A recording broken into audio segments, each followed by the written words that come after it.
إن الحمد لله نحمده ونستعينه ونستغفره ونعوذ بالله من شرور أنفسنا وسيئات أعمالنا من يهده الله فلا مضل له ومن يضلل فلا هادي له وأشهد أن لا إله إلا الله وحده لا شريك له وأشهد أن محمدا عبده ورسوله صلى الله عليه وعلى آله وصحابته أجمعين ومن تبعهم بإحسان إلى يوم الدين يا أيها الذين آمنوا اتقوا الله حق تقاته ولا تموتن إلا وأنتم مسلمون يا أيها الناس اتقوا ربكم الذي خلقكم من نفس واحدة وخلق منها زوجها وبث منهما رجالا كثيرا ونساء واتقوا الله الذي تساءلون به والأرحام إن الله كان عليكم رقيبا يا أيها الذين آمنوا اتقوا الله وقولوا قولا سديدا يصلح لكم أعمالكم ويغفر لكم ذنوبكم ومن يطع الله ورسوله فقد فاز فوزا عظيما أما بعد فإن أصدق الحديث كتاب الله وخير الهدي هدي محمد صلى الله عليه وعلى آله وسلم وشر الأمور محدثاتها فإن كل محدثة بدعة وكل بدعة ضلالة وكل ضلالة في النار. Jamaah salat Jumat kaum muslimin yang saya cintai dan saya muliakan, rahimani wa rahimakumullah. Semoga Allah Subhanahu wa taala senantiasa mencurahkan rahmat-Nya kepada kita sekalian. Alhamdulillah, kita bersyukur kepada Allah Subhanahu wa taala yang telah mencurahkan kepada kita berbagai macam bentuk kenikmatan yang sangat besar dan begitu banyaknya yang tidak akan sanggup untuk kita hitung. Sebagaimana Allah tegaskan di dalam Al-Quran, wa in ta'uddu ni'matallahi la tuhsuha.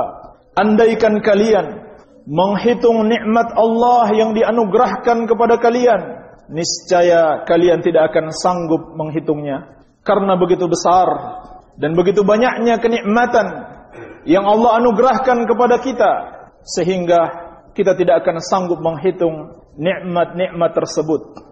Dan telah dimaklumi bersama bahwasanya nikmat yang paling besar yang dianugerahkan Allah Subhanahu wa taala kepada seorang hamba adalah nikmat iman kepadanya, nikmat beriman kepada Allah Subhanahu wa taala. Ini nikmat yang paling besar, jauh melebihi semua nikmat apapun yang ada di dunia ini.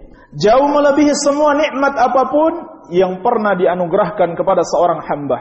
Karena dengan nikmat iman ini, Allah Subhanahu wa taala akan mencurahkan kasih sayangnya, akan mencurahkan rahmatnya di dunia dan di akhirat kelak bagi orang yang di dalam hatinya, di dalam dirinya terdapat nikmat iman ini. Sebaliknya, apabila dalam diri seseorang tidak ada iman, yang ada hanyalah kekafiran kepada Allah, kesyirikan, menyekutukan Allah Subhanahu wa taala, maka dia akan dimurkai oleh Allah Subhanahu wa taala baik di dunia dan di akhirat kelak. Dia akan binasa, dia akan mendapatkan azab di dunia berupa kesesatan-kesesatan ataupun azab dalam bentuk fisik, dan juga lebih berbahaya lagi azab di akhirat kelak. Karena Allah Subhanahu wa taala telah menetapkan, innahu may yusyrik billah faqad harramallahu alaihil jannata wa ma'wahu an-nar wa ma lidh-dhalimin min ansar. Sesungguhnya barang siapa yang menyekutukan Allah, siapa yang menduakan Allah, siapa yang tidak benar-benar beriman kepada Allah, maka Allah haramkan surga atasnya, neraka adalah tempatnya, dan tidak ada yang satupun yang sanggup menolong orang-orang yang zalim tersebut, yaitu orang-orang yang menyekutukan Allah Subhanahu wa taala. Orang-orang yang menghilangkan keimanan dalam diri mereka, sudah pasti tempat mereka di neraka jahanam, dan itulah seburuk-buruk tempat kembali. Oleh karena itu, nikmat yang paling besar yang harus selalu kita jaga, yang harus senantiasa kita syukuri, yang harus senantiasa kita perhatikan adalah nikmat keimanan kepada Allah Subhanahu wa taala, yaitu keimanan yang murni, yang tidak tercampur dengan kesyirikan dan kekafiran sedikit pun. Kemudian kaum muslimin yang saya cintai dan saya muliakan rahimani wa rahimakumullah. Ulama kita menjelaskan bahwa iman kepada Allah Subhanahu wa taala mesti membuahkan hasil. Mesti ada buah yang bisa kita petik darinya. Sehingga kalau kita tidak bisa memetik buah tersebut di dunia ini, maka dikhawatirkan kita tidak akan bisa memetiknya di akhirat kelak. Maka di antara buah keimanan dan juga sekaligus bagaimana cara meraih buah tersebut adalah seperti yang dijelaskan sendiri oleh Rasulullah sallallahu alaihi wasallam, seorang nabi yang diutus kepada kita untuk menjelaskan segala kebaikan dan mengingatkan semua keburukan. Di dalam hadis Al-Bukhari wa Muslim dari sahabat yang mulia Anas bin Malik radhiyallahu taala anhu, bahwasannya Rasulullah sallallahu alaihi wasallam bersabda, "Thalathun man kunna fihi wajada bihinna halawatal iman." Ada 3 perkara. Apabila 3 perkara tersebut ada dalam diri seorang hamba, maka dia akan meraih manisnya iman. Ayyakuna Allahu wa rasuluhu ahabba ilaihi mimma siwahuma. Yang pertama, hendaklah dia menjadikan Allah dan Rasulnya lebih dia cintai dibanding keduanya. Wa an yuhibbal mar'a la yuhibbuhu illa lillah. Dan yang kedua, hendaklah dia tidak mencintai seseorang kecuali dia cinta kepada orang tersebut karena Allah Subhanahu wa taala. Wa an yakraha ay ya'uda fil kufri kama yakrahu ay yuqdhafa fin nar. Dan yang ketiga, dia benci, dia tidak suka untuk kembali kepada kekafiran sebagaimana dia benci kalau dirinya dilempar di dalam neraka. Wa fi riwayatin lil Bukhari, wa hatta ay yuqdhafa fin nar ahabbu ilaihi min an yarji'a ilal kufri ba'da id anqadahu Allah. Dalam riwayat Al-Imam Al-Bukhari, dan hendaklah dia lebih suka kalau dibakar dengan api dibanding dia kembali kepada perbuatan kekafiran, perbuatan menyekutukan Allah, perbuatan menduakan Allah setelah Allah Subhanahu wa taala menyelamatkan dia dari kekufuran tersebut, setelah Allah Subhanahu wa taala memberikan dia hidayah untuk masuk Islam, untuk beriman kepada Allah dan meninggalkan semua agama-agama selain Islam, meninggalkan semua ajaran-ajaran yang sesat, yaitu penyembahan kepada selain Allah Subhanahu wa taala. Inilah bimbingan Rasulullah sallallahu alaihi wasallam. Di antara bimbingannya yang sangat penting yang harus kita perhatikan. Berkata Al-Hafiz rahimahullahu taala, "Annal halawata min thamaratil iman." Bahwasannya manisnya keimanan yang ada dalam diri seseorang itulah salah satu buah dari keimanan. Maka hendaklah kita bertanya kepada diri kita sendiri, apakah keimanan kita sudah mendapatkan hasil? Apakah kita sudah mampu meraih yang namanya buah keimanan sehingga keimanan kita itu menjadi keimanan yang benar, dan mudah-mudahan dengan itu kita akan dapat meraih kenikmatannya, meraih hasilnya di akhirat kelak. Lalu apa yang dimaksud dengan halawatul iman?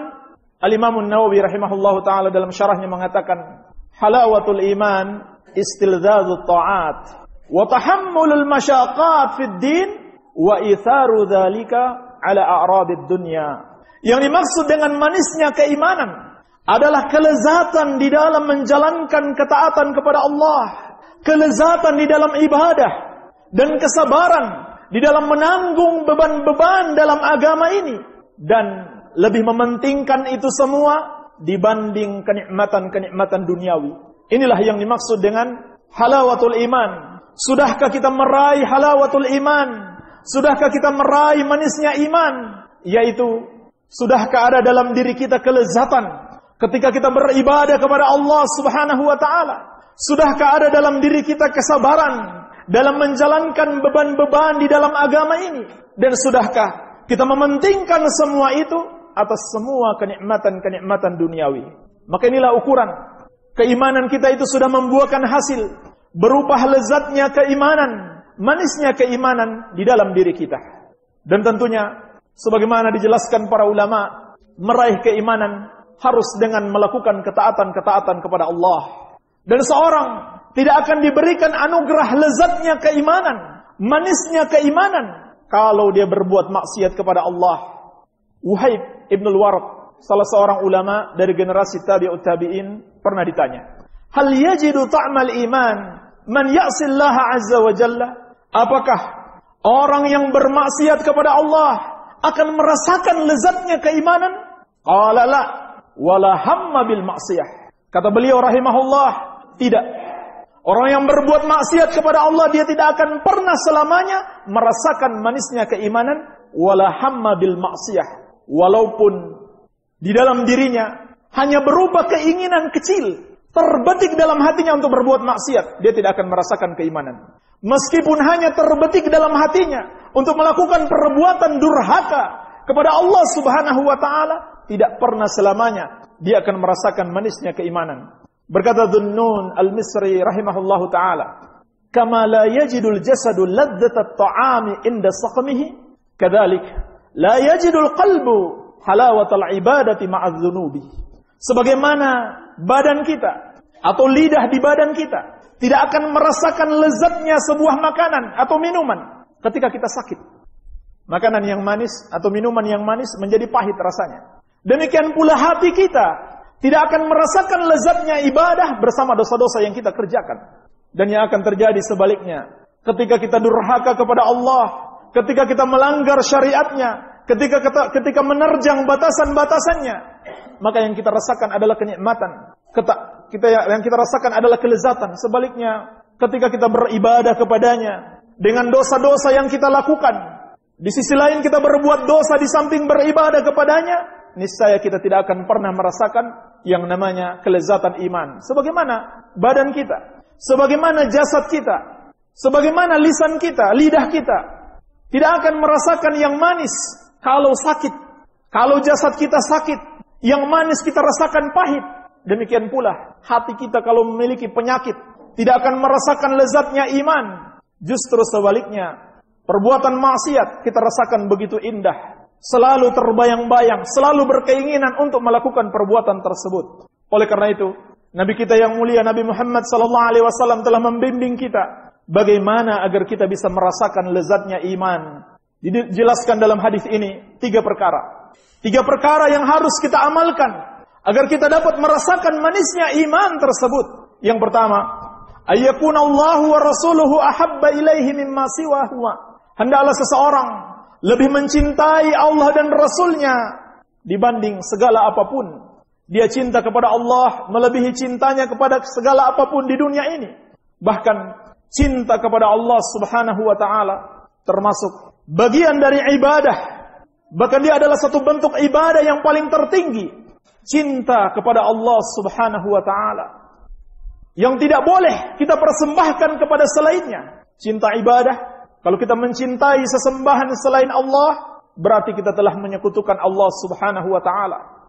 Bahkan kepada seluruh makhluk harus lebih kita dahulukan mencintai Allah Subhanahu wa taala dan Rasulnya. Dan Allah telah mengingatkan dalam Al-Qur'an, "Qul in kana aba'ukum wa abna'ukum wa ikhwanukum wa azwajukum wa 'ashiratukum wa amwalun iqtaraftumuha wa tijaratun takhshawna kasadaha wa masakinu tardawnaha ahabba ilaikum minallahi wa rasulihi wa jihadin fi sabili fatarabbasu hatta yati Allahu bi amrih wallahu la yahdil qaumal fasiqin." Katakanlah, apabila bapak-bapak kalian atau orang tua kalian dan juga anak-anak kalian, saudara-saudara kalian, istri-istri kalian, karib kerabat kalian, dan perniagaan yang kalian khawatirkan kerugiannya, dan rumah-rumah yang kalian cintai, itu lebih kalian senangi, lebih kalian cintai daripada Allah dan Rasulnya, dan dari berjihad di jalannya, maka tunggulah sampai Allah Subhanahu wa ta'ala mendatangkan keputusannya, dan Allah tidak akan memberikan hidayah kepada orang-orang yang fasik. Maka mencintai Allah Subhanahu wa ta'ala harus lebih kita dahulukan dibanding kepada siapapun juga. Bahkan apabila kadar kecintaan seseorang kepada orang lain atau kepada makhluk apapun sama dengan kadar cintanya kepada Allah, berarti dia telah menyekutukan Allah. Sebagaimana orang-orang musyrikin yang Allah kabarkan dalam Al-Quran, "Wa minan nasi may yattakhidhu min dunillahi andadan yuhibbunahum ka hubbillah walladzina amanu ashaddu hubban lillah."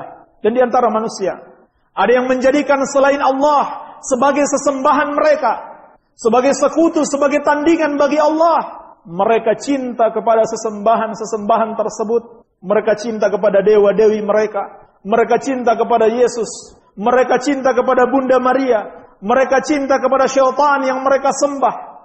Maka mereka cinta kepada sesembahan tersebut kahubbillah, sebagaimana mereka cinta juga kepada Allah. Seperti orang-orang Nasrani, mereka cinta kepada Yesus sebagaimana mereka cinta kepada Allah, kepada yang mereka katakan Tuhan Bapa. Mereka cinta kepada Bunda Maria sebagaimana mereka cinta kepada Tuhan Bapa. Dan ini tidak boleh kita menamakan Allah dengan Tuhan Bapa. Maka Allah tidak menginginkan seperti ini. Adapun orang-orang yang beriman, kata Allah Subhanahu wa taala, asyaddu hubban lillah, lebih kuat cintanya kepada Allah Subhanahu wa taala.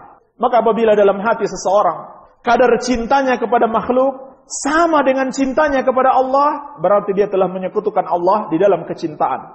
Apalagi kalau ternyata dia lebih mencintai makhluk dibanding cintanya kepada Allah. Dan terlebih lagi kalau ternyata dia mencintai makhluk dan tidak ada sedikit pun dalam hatinya kecintaan kepada Allah Subhanahu wa taala. Ini yang dituntut. Bagaimana mencintai Allah?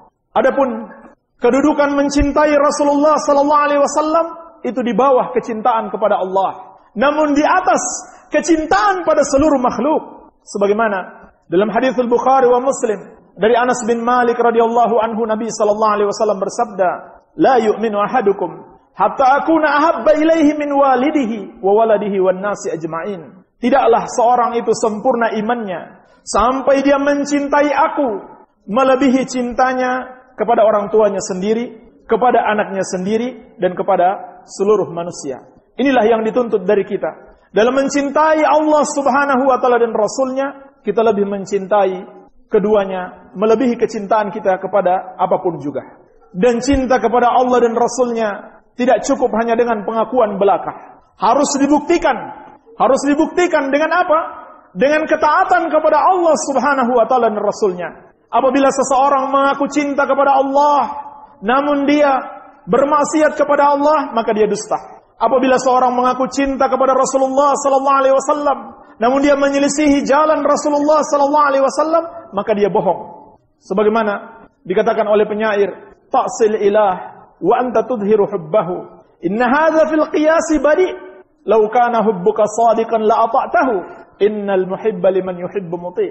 Engkau bermaksiat kepada Allah dan engkau menyatakan cinta kepadanya, sesungguhnya ini tidak masuk akal. Karena orang yang cinta benar-benar cinta, dia akan taat kepada orang yang dia cintai. Oleh karena itu, di dalam Al-Quranul Karim ada sebuah ayat yang dikatakan oleh para ulama, ini adalah ayatul mihnah, adalah ayat ujian. Ujian bagi orang-orang yang mengaku cinta kepada Allah Subhanahu wa taala. Apakah mereka cinta betul-betul kepada Allah atau mereka dusta dalam pernyataan mereka? Yaitu firman Allah Subhanahu wa taala, "Qul in kuntum tuhibbunallaha fattabi'uni yuhibbukumullah wa yaghfir lakum dzunubakum." Katakanlah wahai Muhammad, kalau kalian benar-benar cinta kepada Allah, fattabi'uni, maka ittiba'lah, ikutlah kepadaku, jadikanlah aku teladan. Yuhibbukumullah, baru kemudian Allah Subhanahu wa taala akan mencintai kalian, wa yaghfir lakum dzunubakum, dan mengampuni dosa-dosa kalian. Inilah bukti cinta kepada Allah Subhanahu wa taala. Dengan meneladani Rasulullah sallallahu alaihi wa alihi wasallam, meneladani keimanan beliau, meneladani ibadah beliau, meneladani akhlak beliau. Kalau seorang mengaku cinta kepada Allah, tetapi dia bermaksiat kepada Allah, dia menyelisihi petunjuk Rasulullah sallallahu alaihi wasallam, berarti dia belum lulus ujian. Dia belum melulusi ayatul mihnah. Dia belum mengamalkan ittiba kepada Rasulullah sallallahu alaihi wasallam, maka dia bukanlah orang yang mencinta kepada Allah yang hakiki. Kalau begitu, dia juga tidak akan mendapatkan kecintaan Allah Subhanahu wa taala. Karena sebetulnya lebih penting bagi kita apakah Allah mencintai kita atau tidak, melebihi apakah kita cinta kepada Allah atau tidak. Karena setiap orang bisa mengaku-ngaku cinta kepada Allah Subhanahu wa taala, tetapi belum tentu Allah mencintai dia. Maka bagaimana agar kita bisa meraih kecintaan kepada Allah Subhanahu wa taala adalah dengan ittiba kepada Rasulullah sallallahu alaihi wa alihi wasallam. Wabillahi taufik walhamdulillahi rabbil alamin.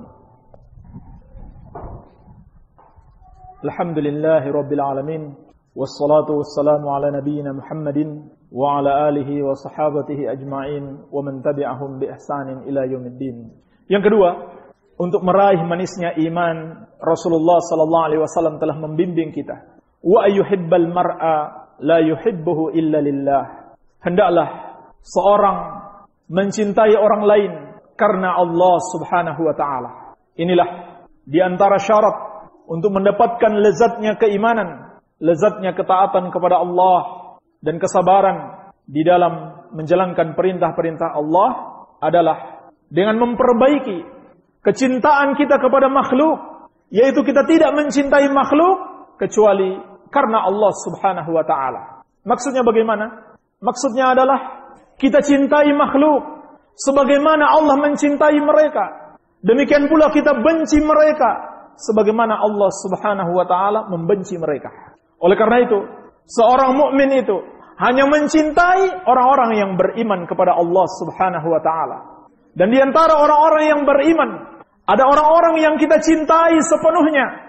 Tidak boleh ada kebencian kepada mereka sedikit pun, yaitu para nabi dan rasul dan para pengikut mereka dengan baik dari kalangan sahabat wa tabi'in dan para ulama ahlus sunnati wal jamaah dan seluruh ahlus sunnah yang mengikuti para nabi dan rasul sampai hari kiamat. Tidak boleh ada kebencian sedikit pun kepada mereka. Harus kita cinta mereka sebagaimana Allah Subhanahu wa taala juga mencintai mereka.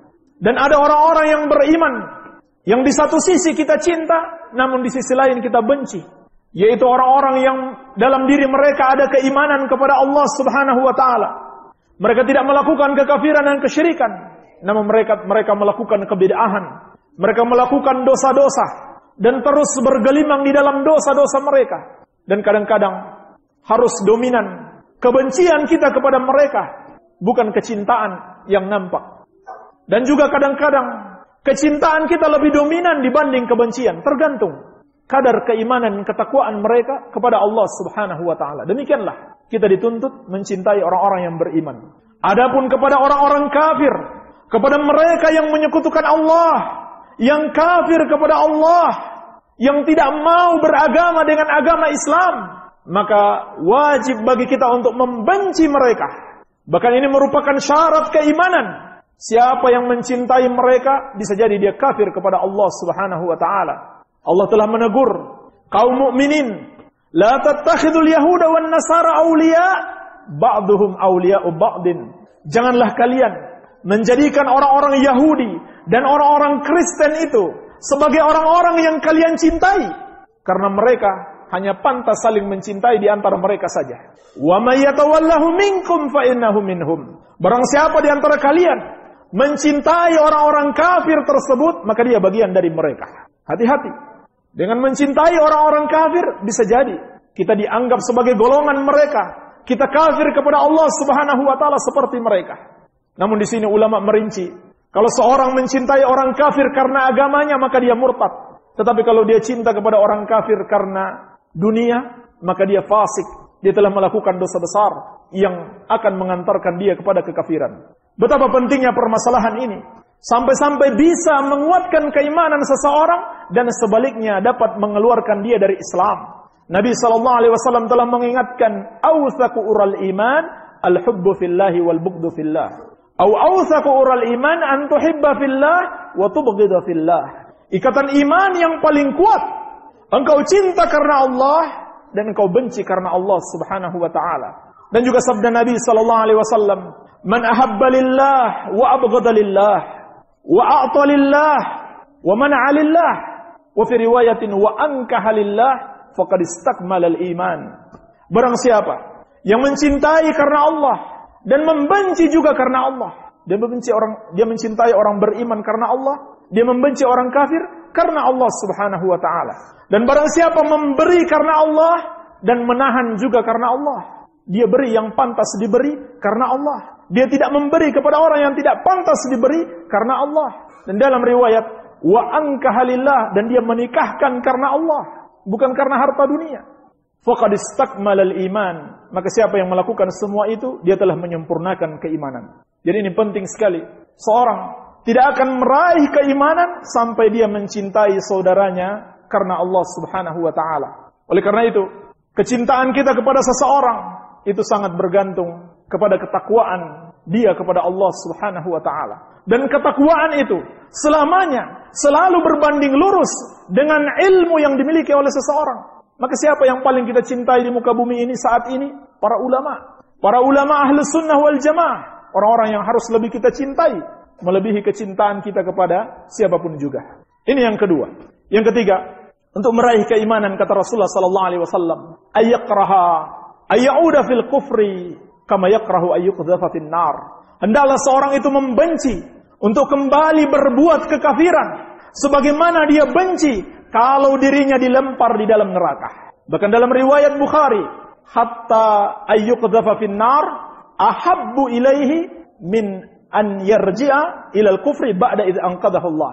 Sampai dilemparkan di dalam api, itu lebih dia cintai, lebih dia sukai daripada harus berbuat kekafiran kepada Allah Subhanahu wa taala setelah Allah menyelamatkan dia darinya. Dan inilah yang dilakukan oleh Nabi Ibrahim alaihissalam. Dia diazab oleh orang-orang kafir agar dia mau meninggalkan keimanannya, dia dilempar dalam api dan dia tidak peduli sampai Allah Subhanahu wa taala menyelamatkan dia.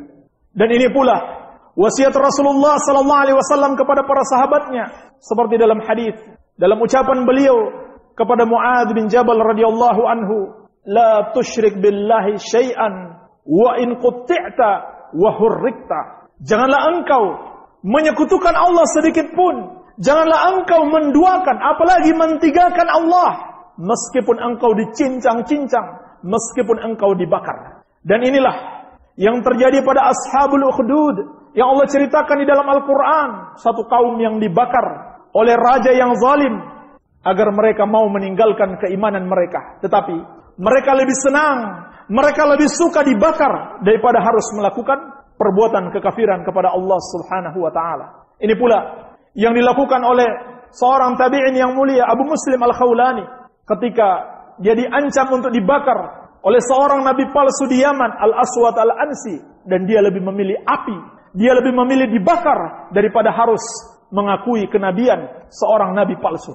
Ini pula yang dilakukan Abdullah bin Hudzafah di zaman Umar bin Khattab radhiyallahu anhu, ketika mereka ditangkap dan ditawan oleh orang-orang Kristen Romawi, dan mereka dipaksa untuk masuk Kristen, dan sudah disediakan sebuah panci besar untuk membakar mereka, dan di situ sudah dipanaskan air yang sangat mendidih. Ketika itu Abdullah bin Hudzafah menangis, dan mereka mengira dia menangis karena takut dengan air yang mendidih tersebut, tetapi dia mengatakan, sesungguhnya saya menangis bukan karena takut dengan azab, dengan siksa kalian, tetapi saya menangis karena saya hanya memiliki satu jiwa yang bisa saya korbankan di jalan Allah Subhanahu wa taala.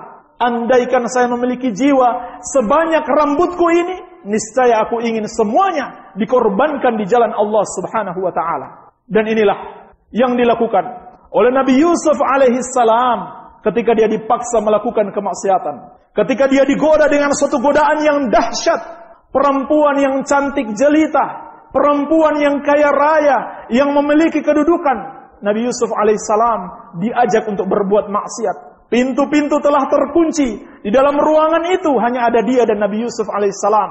Tetapi apa kata Nabi Yusuf?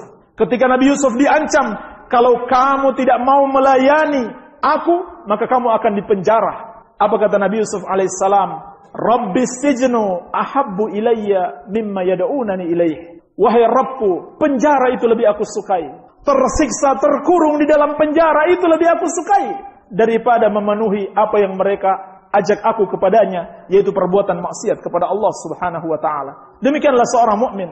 Dia tidak akan pernah merasakan manisnya iman sebelum dia benci dengan kekafiran. Demikian pula dia benci dengan hal-hal yang mengantarkan kepada kekafiran berupa kemaksiatan dan kebid'ahan.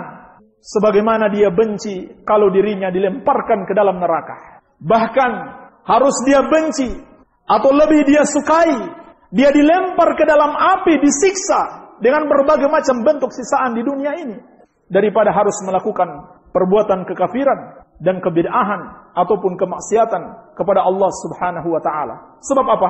Apa yang membuat mereka itu para sahabat, tabi'in dan sebelumnya para nabi dan rasul yang telah mendapatkan siksa di jalan Allah dan mereka bisa bersabar dikarenakan dalam hati mereka Allah telah buat cinta kepada iman dan membenci kekafiran. Walakinallaha habbaba ilaikumul iman wa zayyanahu fi qulubikum wa karraha ilaikumul kufra wal fusuqa wal isyan ulaika humur rasyidun. Tetapi Allah Subhanahu wa taala, dialah yang membuat kalian mencintai iman dan dialah yang menghiasi iman itu dalam hati kalian dan dialah yang membuat kalian benci kepada kekafiran, kepada kekufuran, kefasikan dan juga kemaksiatan kepadanya. Mereka itulah orang-orang yang telah mendapatkan hidayah.